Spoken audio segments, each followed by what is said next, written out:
জন্য মসজিদে নববীতে নিযুক্ত করা মুয়াজ্জিন চলে এসেছেন। চলে আসার পর হঠাৎ করে তাকিয়ে দেখতেছেন, হঠাৎ করে তার কানের মধ্যে কান্নার গুনগুন আওয়াজ শোনা যায়। আল্লাহর নবীর নিযুক্ত করা মুয়াজ্জিন মনে করলেন এত গভীর রজনীতে কে কান্না করে। এক পা দুই পা করে যতই আগায় কান্নার সাউন্ডটা ততই পরিচিত মনে হয়, কণ্ঠটা ততই পরিচিত মনে হয়। এক পা দুই পা করে যখন আমার নবীর রওজার দিকে গেছে, আমার নবীর রওজার পাশে গিয়ে দেখে এইটা অন্য কেহ নয়, আমার নবীর সাহাবী হযরতে বেলাল। জোরে বলেন আল্লাহু আকবার। নতুন মুয়াজ্জিন নিযুক্ত করা মুয়াজ্জিন ডাক দিয়ে বলল, কে রে ভাই, আমার নবীর পাশে কে কান্না করো, কে গুনগুন গুনগুন করে কান্না করো? আমার নবীর কালো সাহাবী হযরতে বেলাল মাথাটা উঠাইয়া ডাক দিয়ে বলে, আসসালামু আলাইকুম। ইয়া ভাই, হে ভাই, আমি আল্লাহর নবীর সাহাবী বেলাল। এই কথা যখন বলেছেন, আল্লাহর নবীর নিযুক্ত করা মসজিদে নববীর মুয়াজ্জিন বেলালকে বুকের মধ্যে জড়িয়ে ধরে হাউমাউ করে কান্না করা শুরু করেছে। ডাক দিয়ে বলে, বেলাল ভাই, এতদিন পর কোথায় থেকে আসলে? কেন মদিনা ছেড়ে চলে গেছো? ও বেলাল ভাই, কেন, কি হয়েছে? কেন তুমি মদিনা ছেড়ে চলে গেছো? আমার নবীর সাহাবী বেলাল ডাক দিয়ে বলে, ও ভাই, ও আমার নবীর সাহাবী ভাই, আমি মদিনা থেকে চলে গেছি এই জন্য, আমার বিশ্ব নবী মদিনাতে নাই, নবী শূন্য মদিনা আমি বেলালের ভালো লাগে না, এই জন্য আমি চলে গেছি। কিন্তু বিশ্ব নবী 2 দিন হলো আমাকে স্বপ্নে ধরে ডাকতেছেন, বেলাল আয় আয়, আমি রাসূলের রওজা জিয়ারতে আয় রে বেলাল। আমার নবীর স্বপ্ন পাওয়ার পর এক বিন্দু পরিমাণ দেরি করতে পারি নাই রে ভাই, এই জন্য আমার নবীর রওজা জিয়ারতে ছুটে এসেছি। ও আমার নবীর সাহাবী ভাই, এই জন্য আমি আমার নবীর রওজার পাশে বসে গুনগুন করে আমার নবীর সাথে কথোপকথন করতেছি আর কান্না করতেছি। আমার নবীর নিযুক্ত করা মসজিদে নববীর মুয়াজ্জিন ডাক দিয়ে বলে, বেলাল ভাই, অনেকদিন পর মদিনায় এসেছো, এখন তাহাজ্জুদের আযান সময় চলতেছে, তোমার কাছে একটা আবদার, হয় তাহাজ্জুদের আযান অথবা সালাতুল ফজরের আযান, দুইটা আযানের যে কোনো একটা আযান তোমাকে দিতে হবে। আল্লাহু আকবার। ও বেলাল, আমার এই কথাটা রাখতে হবে। আল্লাহ নবীর সাহাবী হযরত বেলাল রাদিয়াল্লাহু তাআলা ডাক দিয়ে বলে, ও আমার নবীর সাহাবী ভাই, আমাকে এমন কোন অনুরোধ করিও না, এমন কোন জোরাজুরি করিও না যেই অনুরোধটা আমি বেলাল রাখতে পারবো না। আমার নবীর সাহাবী ডাক দিয়ে বলে, কেন রে বেলাল ভাই, কেন, কি হয়েছে, কেন আযান দিবা না? আমার নবীর সাহাবী বেলাল ডাক দিয়ে বলেন, সাহাবী ভাই, যেই আযান দিলে আমার নবী নামাজে আসবে না, ওই আযান আমি বেলাল দিতে পারবো না। আল্লাহু আকবার। ও আমার নবীর সাহাবী ভাই, বলো বলো বলো, আমি বেলাল যদি আজকে আযান দেই, তাহলে কি আমার নবী আগে যেমন নামাজে আসতো, এখন কি আমার নবী নামাজে আসবে নাকি রে ভাই? যদি আমার নবী আমার আযান শুনে নামাজে আসে, তাহলে আমি বেলাল আযান দিতে পারি। আল্লাহু আকবার।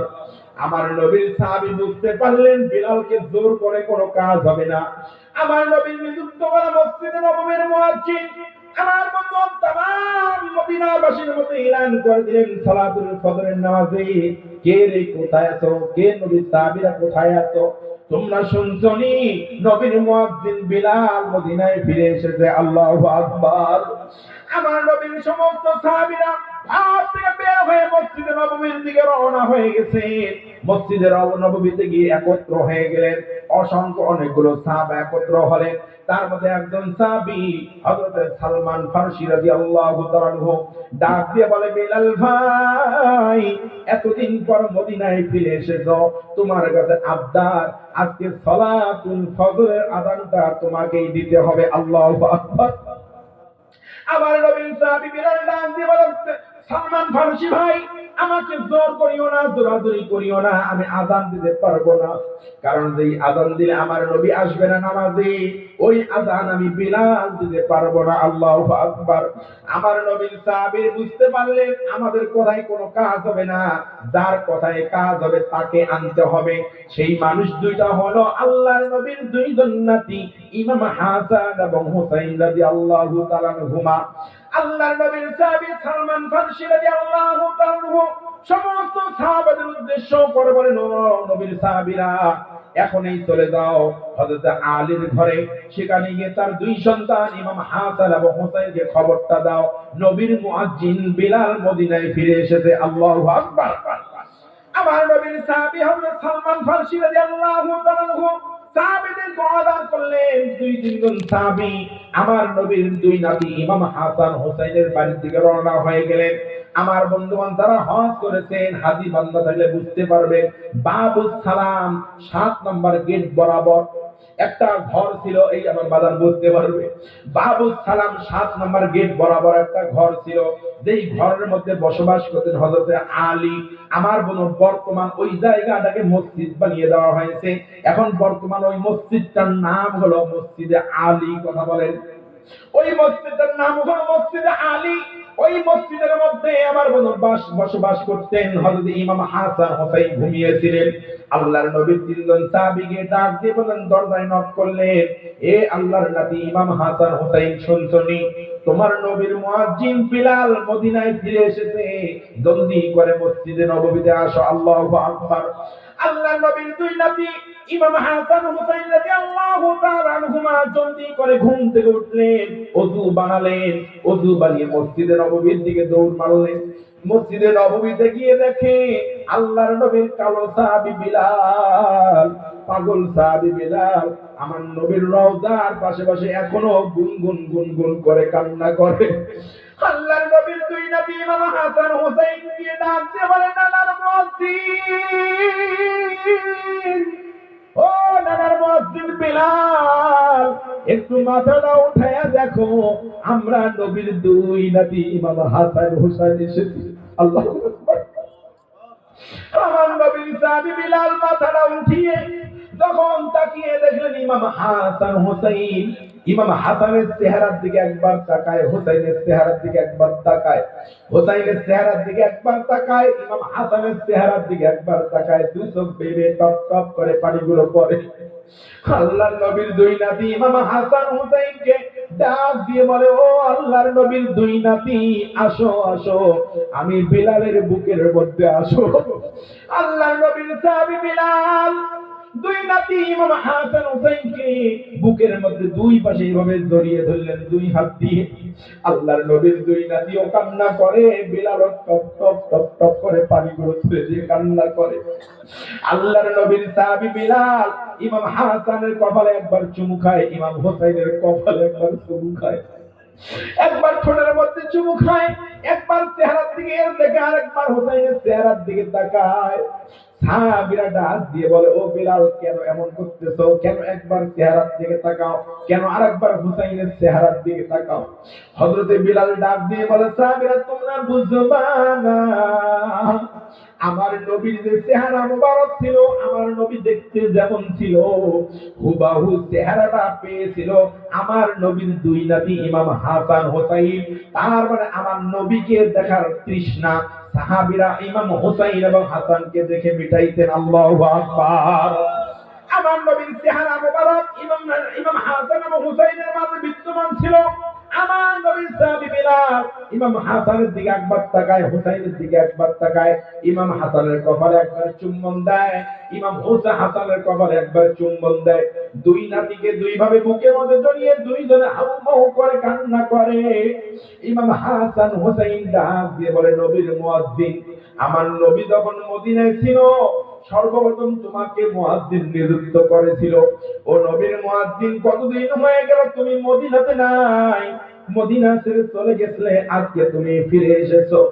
ও নবীর মুয়াজ্জিন বিলাল, ও নানার মুয়াজ্জিন বিলাল, আমার দুই ভাইয়ের পক্ষ থেকে তোমার কাছে অনুরোধ, তোমার কাছে আবদার, আজকে সালাতুল ফজরের আযানটা তোমাকেই দিতে হবে। জোরে বলেন সুবহানাল্লাহ। হযরত বিলাল রাদিয়াল্লাহু তাআলা আনহু আর কথা ফেলতে পারলেন না, তাদের আবদার রক্ষা করার জন্য হযরত ইমাম হাসান হুসাইন যখন বললেন আজকে আযান দিতে হবে, তখন বিলাল রাদিয়াল্লাহু তাআলা আযান দেওয়ার জন্য মনস্থির করলেন, আজকে তারা আযানটা দিয়ে দেব। যেহেতু ইমাম হাসান হোসেন বলেছে তাদের কথা অমান্য করলে বেয়াদবি হয়ে যাবে, আমার নবী কষ্ট পাবে। আল্লাহু আকবার। আমার নবী কষ্ট পাবে, এই জন্য ইমাম হাসান হুসাইনের কথা অনুযায়ী হযরত বিলাল রাদিয়াল্লাহু তাআলা আযান দেওয়ার জন্য মনস্থির করলেন। আমার বলুন সালাতুল ফজরের নামাজের ওয়াক্ত যখন শুরু হয়ে গেল, ইমাম হাসান হুসাইনের কথা অনুযায়ী হযরত বিলাল রাদিয়াল্লাহু তাআলা বনি নজ্জার একজন মহিলার ছাদের মধ্যে উঠলেন, মিনারের মধ্যে উঠে আযান দিবেন। আমার বন্ধু হযরত বিলাল ওই ছাদের মধ্যে মিনারের মধ্যে উঠলেন, ওঠার পরে দুই কানের মধ্যে যখন আঙ্গুল ঢুকালেন, আমার বন্ধুর মাসরিক থেকে মাগরিব, শিমাল থেকে জুনুব, পূর্ব থেকে পশ্চিম, উত্তর থেকে দক্ষিণ পর্যন্ত আল্লাহর নবীর সাহাবী বিলাল দুই কানে আঙ্গুল দিয়ে ঘুরাইয়া ঘুরাইয়া আযান দেওয়া শুরু করলেন। প্রথম তাকবীর যখন হযরত বিলাল বলেছেন আল্লাহু আকবার, আল্লাহু আকবার, পুরো মদিনাবাসী থরথর করে কাঁপতে শুরু করেছে। আল্লাহু আকবার। পুরো মদিনাবাসী থরথর করে কাঁপতে শুরু করেছে। সাহাবীদের সমস্ত সাহাবীদের ঘুম ভেঙে গেছে, কানে কানে পৌঁছে গেছে বিলালের কণ্ঠের আযান। কিরে এতদিন পর বিলালের কণ্ঠ, এতদিন পর মসজিদে নববীতে বিলালের কণ্ঠে আযান। সাহাবীরা পাগলের মতো ওযু বানিয়ে মসজিদের দিকে দৌড়াচ্ছে। দ্বিতীয় তাকবীর যখন হযরত বিলাল দিয়েছে, আশহাদু আল্লা ইলাহা ইল্লাল্লাহ, সমস্ত মহিলা, বাচ্চা, ছোট ছোট বাচ্চাদের ঘুম ভেঙে গেছে। ছোট্ট ছোট্ট বাচ্চারা মায়ের সাথে মদিনার নববীর দিকে দৌড়াচ্ছে, মসজিদের নববীর দিকে দৌড়াচ্ছে, পাগলের মতো হয়ে যাচ্ছে। সমস্ত মানুষের ধারণা, সমস্ত সাহাবা কেরামের ধারণা, সমস্ত ছোট্ট ছোট্ট বাচ্চাদের ধারণা হলো এতদিন পর নবীর মুয়াজ্জিন বিলাল ফিরে এসেছে, এতদিন পর মুয়াজ্জিন বিলালের আযান শুনতে পারতেছি। বিলাল যেহেতু মদিনায় ফিরে এসেছে, আমাদের বিশ্ব নবীও মনে হয় ফিরে এসেছে, আমাদের বিশ্ব নবীও মনে হয় ফিরে এসেছে। সাহাবা কিরাম নবীকে দেখার জন্য, বিলালকে দেখার জন্য পাগলের মতো হুমড়ি খেয়ে পড়া শুরু হয়ে গেল। হযরতে বিলাল দ্বিতীয় বাক্য শেষে যখন তৃতীয় বাক্য জবান দিয়ে উচ্চারণ করেছেন, আশহাদু আন্না মুহাম্মাদার রাসূলুল্লাহ, হযরতে বিলাল যখন এই বাক্য বলেছে, অজ্ঞান হয়ে ঠাস করে মাটির মধ্যে পড়ে গেছেন। সাহাবা কিরাম দৌড়াদৌড়ি করে, ধরাধরি করে হযরতে বিলালকে একটা জায়গার মধ্যে শুয়া দিলেন। হযরতে বিলালের মাথার মধ্যে পানি দেওয়া হলো। কিছুক্ষণ পর হযরতে বিলালের জ্ঞান ফিরে আসলো। হযরতে বিলালকে ডাক দিয়ে বললেন, ও নবীর মুয়াজ্জিন বিলাল, প্রথম তাকবীর দিলে আল্লাহু আকবার, আল্লাহু আকবার, কোনো সমস্যা হলো না। দ্বিতীয় তাকবীর দিলা আশহাদু আল্লা ইলাহা ইল্লাল্লাহ, তাতেও কোনো সমস্যা হলো না। ও বিলাল জানতে চাই, তৃতীয় তাকবীর যখন দিয়েছো আশহাদু আন্না মুহাম্মাদার রাসূলুল্লাহ, কি এমন তোমার হয়ে গেল, তুমি অজ্ঞান হয়ে মাটিতে পড়ে গেছো? ও বিলাল কি হয়েছে একটু খুলে বলো। আল্লাহর নবীর সাহাবী হযরত বিলাল ডাক দিয়ে বলে, ও সাহাবী তোমরা বুঝবা না, আমি বিলাল যখন প্রথম তাকবীর আল্লাহু আকবার, আল্লাহু আকবার দিয়েছি, আমি বিলালের মনে হয়েছে এই বুঝি আমার নবী ওযু বানিয়ে মসজিদে আসতেছে। আল্লাহু আকবার।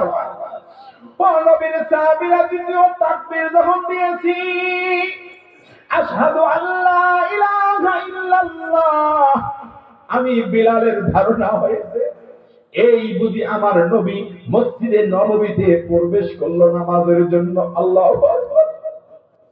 ও নবীর সাহাবীরা তৃতীয় তাকবীর যখন দিলাম, আশহাদু আন্না মুহাম্মাদার রাসূলুল্লাহ, আমি বিলাল লক্ষ্য করে দেখি নবী যে মিহরাবে দাঁড়িয়ে খুতবা দিতেন, নবী যে মিনারে দাঁড়িয়ে খুতবা দিতেন, নামাজ আদায় করতেন, এই মিহরাবটা শূন্য পড়ে আছে। ও সাহাবীরা তোমরা বুঝবা না, বুঝবা না, বুঝবা না, আমি বিলালের ধারণা প্রথম হয়েছে নবী ওযু বানিয়ে মসজিদে আসতেছে, দ্বিতীয় ধারণা হয়েছে মসজিদ নববীতে আমার নবী ঢুকলো। তৃতীয় তাকবীর যখন দিলাম আশহাদু আন্না মুহাম্মাদুর রাসূলুল্লাহ, আমি তাকিয়ে দেখি নবী যে জায়গায় দাঁড়িয়ে খুতবা দিতেন, যে জায়গায় দাঁড়িয়ে আমার নবী ইমামতি করতেন, ওই জায়গাটা শূন্য। আমি বেলালের আর বুঝতে বাকি নাই, আমার আযান শুনে আর আমার নবী নামাজে আসবে না, আমার নবী মসজিদে নববীতে নামাজ আদায়ে আসবে না, মেহরাবে দাঁড়াবে না। আমার বুঝতে বাকি নাই, শূন্য মেহরাব, আমার নবী শূন্য মদিনা। এই জন্য নবীর বেদনা বিরহে আমি বিলাল অজ্ঞান হয়ে মাটিতে পড়ে গেছি। আল্লাহু আকবার। আমার নবীর সাহাবীরা ডাক দিয়ে বলে, বিলাল এখন আবার পুনরায় আযানটা দিয়ে দাও। আমার নবীর সাহাবী বিলাল বলে, না না না না, যেই আযান দিলে আমার নবী নামাজে আসবে না, যেই আযান দিলে আমার নবী মিম্বারে দাঁড়ায় না, ওই আযান আমি বিলাল আর দ্বিতীয়বার দিতে পারবো না। আল্লাহু আকবার। বিলালের মতো প্রেমিক যদি আমরা হইতাম, এই দুনিয়ায় নবীর দেখা পাইতাম। বেলালের মতো আশিক যদি আমরা হইতাম, স্বপ্ন যোগে নবীর দেখা পাইতাম। সেই নবীর দিদার আমরা আপনি আমি চাই কি চাই না? আওয়াজ চাই কি চাই না? কারা কারা আমার নবীর দিদার চান একটু তাকবীর দিয়ে দেখা দেন। লিল্লাহি তাকবীর, লিল্লাহি তাকবীর। আল্লাহ ভারতবাসী মুসলমানদের মনের চাওয়া পাওয়াকে কবুল করুন, বলেন আমিন। আমাদের স্বপ্ন যোগে একবার হলো আমার বিশ্ব নবীর দিদার নসিব করুন, বলেন আল্লাহুম্মা আমিন। আমাদের জন্য আল্লাহ তাআলা ভাগ্যে আমার নবীর রওজা জিয়ারত করার তৌফিক দান করেন, বলেন আল্লাহুম্মা আমিন। তারপরে সেই নবীর প্রতি ভালোবাসার দরকার আছে না নাই? হযরত বিলাল আবার সিরিয়া দামেস্কের দিকে চলে গেলেন। কিছুদিন পর খবর আসলো হযরত বিলাল আমার নবীর ভালোবাসায় কলিজা পেটে দুনিয়া থেকে বিদায় হয়ে গেছে। আল্লাহু আকবার। অথচ সেই নবীকে আজকে গালি দেয়, আপনি আমি প্রতিবাদ করি না। সেই নবীকে নিয়ে বাজে মন্তব্য করে আপনি আমি মুখ ফুটে কথা বলি না। সেই নবীকে নিয়ে বাজে মন্তব্য করে আপনি আমি কখনো প্রতিবাদ মিছিল মিটিং করি না। আওয়াজ দিয়ে বলেন ঠিক না বা ঠিক? মুসলমান আল্লাহর কসম ঈমান থাকবে না। মনে রাখবেন মুসলমান, ইন্ডিয়ার মুসলমানরা, আমি ভারতের জমিন থেকে এসে একটা কথা বলে যাই, আমাদের দেশে আপনাদের দেশে ইন্ডিয়ার জমিনে নবীন জিন্দাল নামে কুলাঙ্গা আমার নবীকে নিয়ে কিছুদিন পূর্বে আমার নবীকে নিয়ে বাজে মন্তব্য করেছিল। কথা বলেন ঠিক না বা ঠিক? আপনার গোটা পৃথিবীতে দেখেছেন, গোটা পৃথিবীর মুসলমানদের হৃদয়ে রক্তক্ষরণ হয়েছিল, গোটা পৃথিবীর মুসলিম উম্মারা ফুঁসে উঠেছিল। আমার নবীকে নিকুচি করার কারণে আমরা প্রতিবাদ করেছিলাম। কথা বলেন ঠিক না বা ঠিক? কিন্তু দুঃখজনক বিষয় হলো সত্য, আমাদের সমাজে আমরা কিছু মানুষ আছি যারা দল করে, আমি রাজনীতির কথা বলবো না, যারা দল করে সেই দলের নেতা কর্মীকে গালি দিলে ওই সমস্ত কর্মীরা বসে থাকতে পারে না, মিছিল করে, মিটিং করে, হরতাল করে, আন্দোলন প্রতিবাদ করে। কথা বলেন ঠিক না বা ঠিক? কিন্তু আমার নবীকে গালি দেয়, তারপর তারা কথা বলে না, মুখ ফুটে প্রতিবাদ করে না। এমন মানুষ আমাদের সমাজে আছে না নাই? আমাদের আছে না নাই? আল্লাহর কোরআন হাতে নিয়ে বলে দেয়, মুসলমান ভালো করে ঈমান সংশোধন করেন। ঈমান কারে বলে? ভালো করে শুনে যান, ঈমান কারে বলে?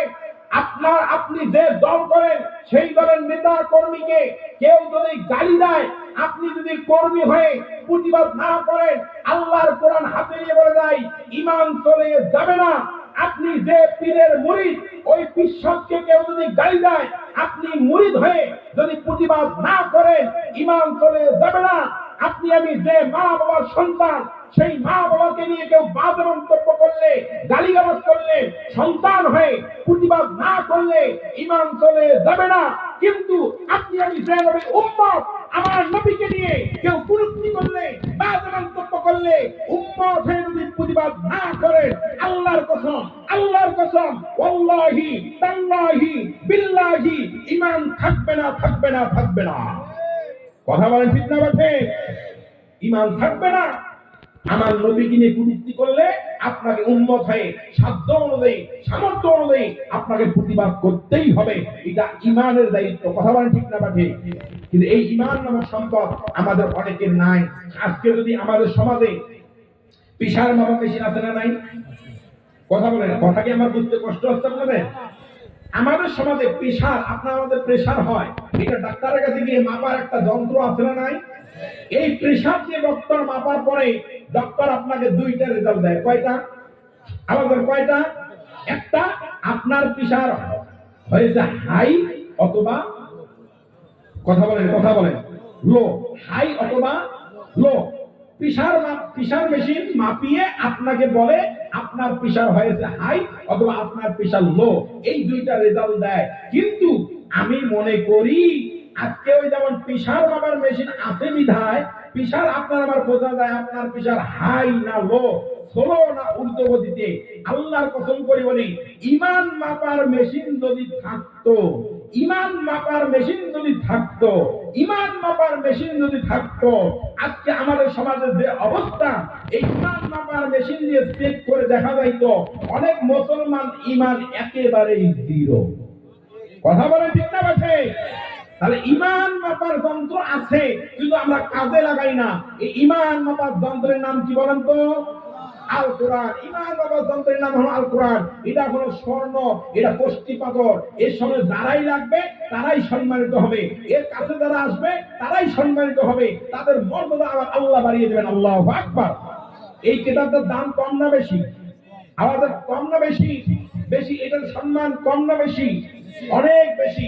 এই কোরআন এত দামি, এত সম্মানী। একটা বাস্তব উদাহরণ দেই, এই কোরআন কত দামি। এই কোরআনের সাথে লাগতে পারলে, এই কোরআনের কাছে আসতে পারলে, এই কোরআন মানতে পারলে আপনি আমি কতটা সম্মানিত হব। একটা বাস্তব উদাহরণ দেব। আচ্ছা, এই কোরআন আপনাদের বাসায়, এই কোরআন আপনাদের বাসায় আছে। এই কোরআন পড়ার জন্য আপনি আমি একটা কাঠ দিয়া, গাছের কাঠ দিয়া রেহাল বানাই। আমাদের বাংলাদেশের ভাষায় বলি রেহাল, আপনারা কি বলেন? রেহাল। মাশাআল্লাহ। আচ্ছা বলেন তো, এই কোরআন একটা রেহাল কাঠ দিয়ে বানানো, রেহালের মধ্যে রেখে সকাল সন্ধ্যা মাদ্রাসার মধ্যে বাচ্চারা, বাসার মধ্যে মা বোনেরা এই কোরআন কারিমের তেলাওয়াত করে। আচ্ছা বলেন তো, ওই কাঠ, একই কাঠ দিয়া, এবার আমার দিকে তাকান, ওই একই গাছের কাঠ দিয়া, একই গাছের তক্তা দিয়া এই চেয়ারটা বানানো হয়েছে, এই টেবিলটা বানানো হয়েছে।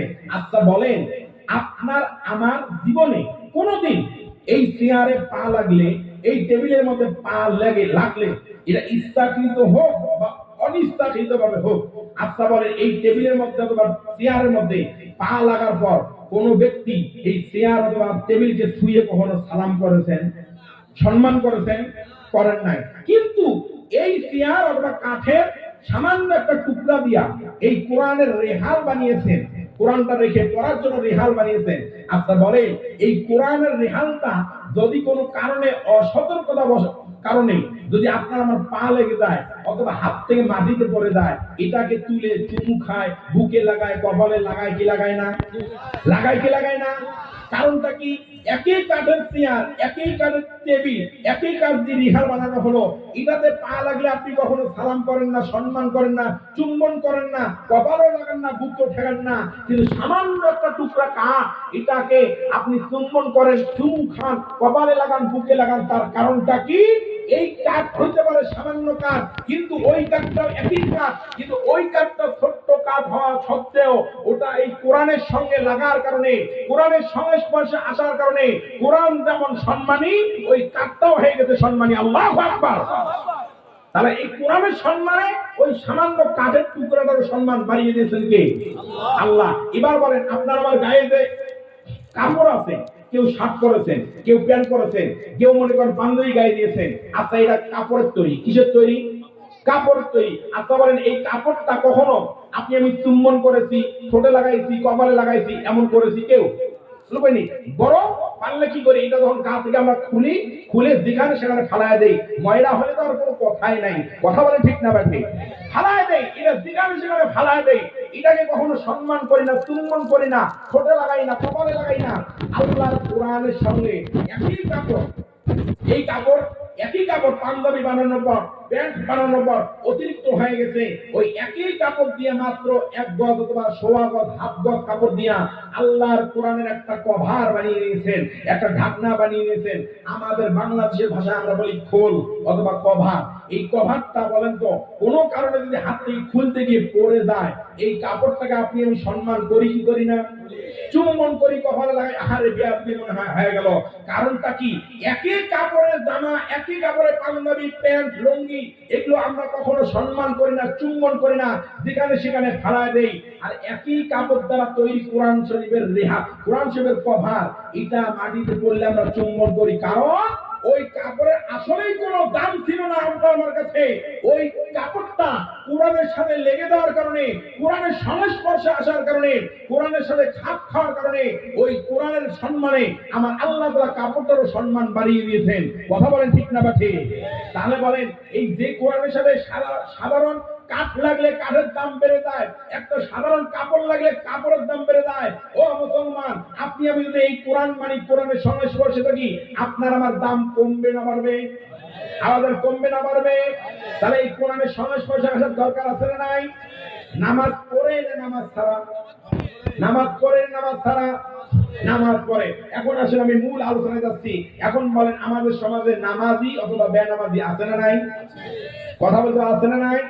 আমরা প্রথমে যে আয়াতে কারিমা তেলাওয়াত করেছি সূরা বাকারা 8 নম্বর আয়াত, মুনাফিকের আয়াত। মুনাফিকের পক্ষান্তরে আমরা মুমিন। মুমিন হিসেবে আমার দায়িত্ব কর্তব্য হলো, প্রথম দায়িত্ব কর্তব্য হলো নামাজ। কথা বলেন ঠিক না বা ঠিক? আল্লাহ রাব্বুল আলামিন বলেন, বান্দারে যখন ঈমানদার দাবি করবে, যখন এই মুসলমান দাবি করবে তুমি ঈমানদার, তুমি মুসলমান, তোমার প্রতি 1 নম্বর দায়িত্ব বর্তায় নামাজ। আল্লাহ রাব্বুল আলামিন সূরা বাকারা 2 নম্বর আয়াতের মধ্যে সুন্দর করে দলিল দিচ্ছেন, আল্লাযীনা ইউমিনুনা বিল গায়বি ওয়া ইউকিমুনাস সালাতা ওয়া মিম্মা রাযাকনাহুম ইউনফিকুন।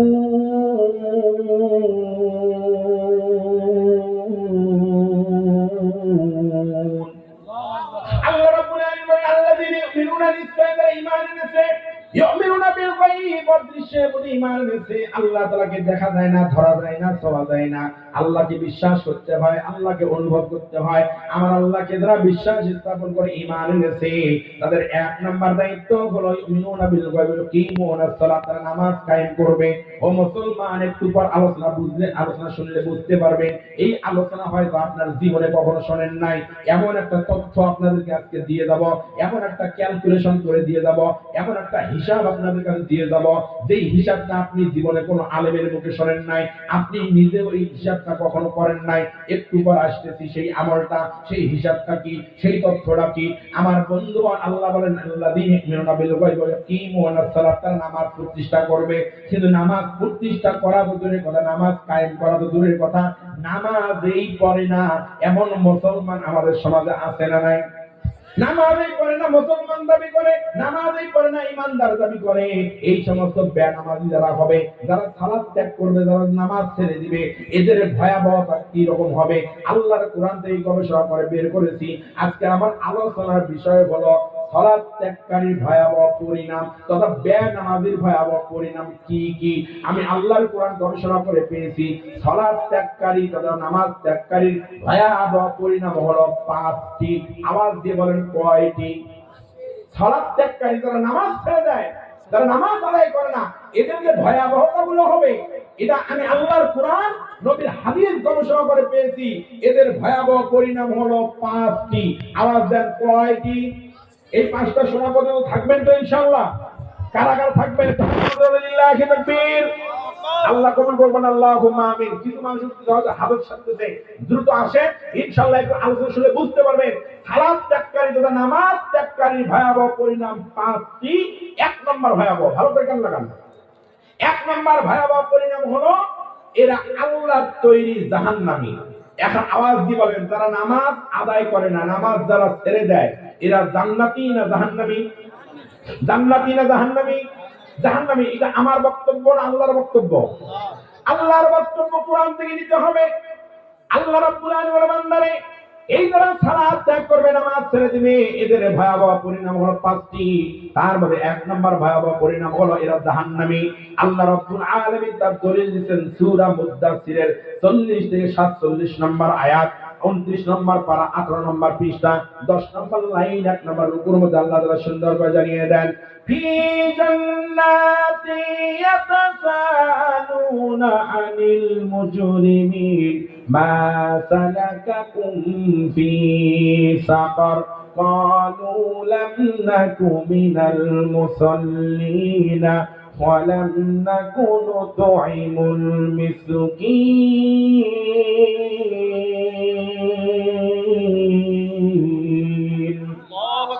আল্লাহ রাব্বুল আলামিন বলেন বান্দারে জাহান্নামীদের যারা সালাত ত্যাগ করবে এদের এক নম্বর ভয়াবহতা হলো এরা জাহান্নামী। কঠিন কিয়ামতের ময়দানে এরা যখন জাহান্নামের মধ্যে যাবে, আর যারা নামাজ আদায় করবে, আল্লাহর হুকুম পালন করবে, তারা হবে জান্নাতি।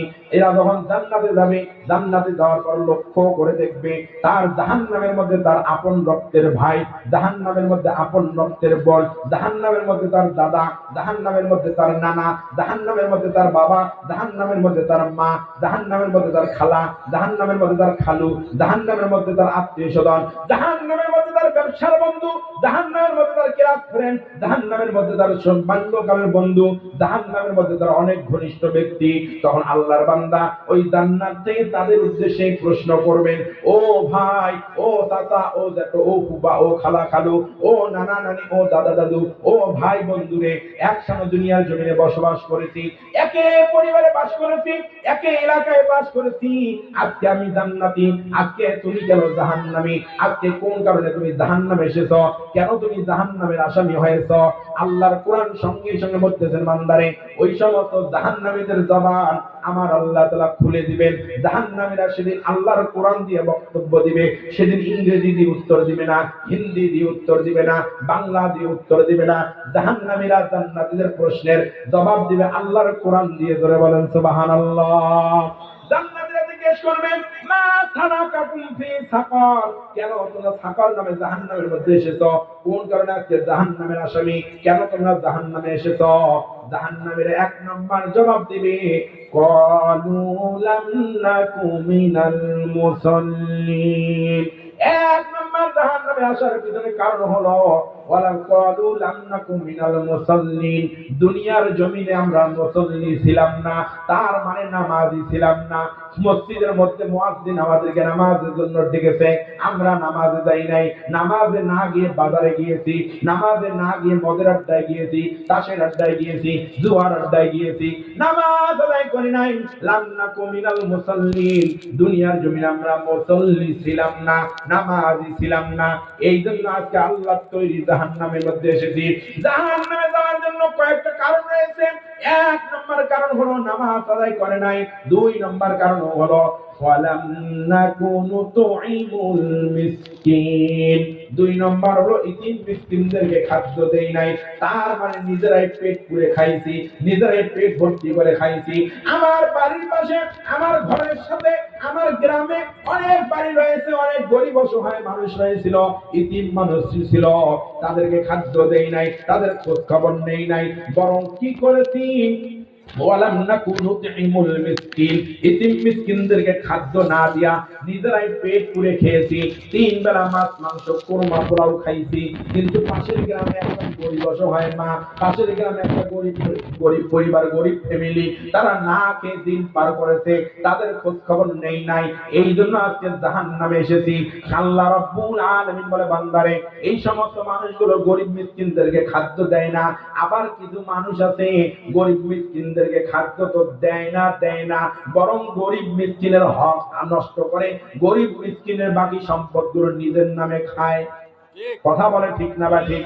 এমন মানুষ দুনিয়ার জমিনে আছে, গরিব মিসকিনকে খাদ্য দেয় না, বরং অন্য গরিব মিসকিনদের হক গুলো নষ্ট করে, গরিবের হক নষ্ট করে, গরিবের জমা জমি আইল ঠেলাঠেলি করে, আমার বন্ধু নিজের জমি নিজের নামে জমা জমি লিখে নেয়, জাল সার্টিফিকেট করে, জাল দলিল করে লিখে নেয়, আমার বন্ধু গরিবদেরকে ঠকায়। এই জন্য আজকে জাহান্নামের মধ্যে এসেছি।